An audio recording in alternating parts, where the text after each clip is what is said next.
স্বৈরাচার শেখ হাসিনার সরকারের মন্ত্রী, প্রতিমন্ত্রী, এমপি সহ ৫ জনকে নতুন মামলায় কারাগারে পাঠানো হয়েছে।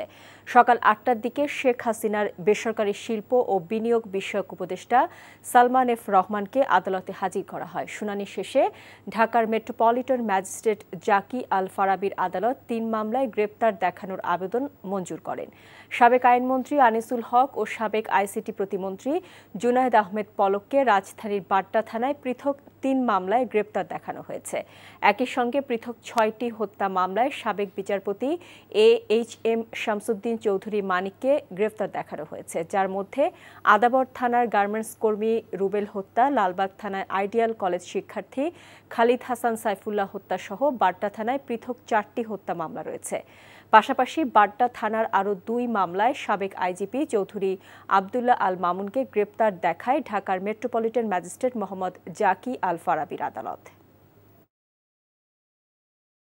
এনজিওর কিস্তি প্রথমবার বিকাশ পেমেন্ট করলেই ২০ টাকা ইনস্ট্যান্ট ক্যাশব্যাক।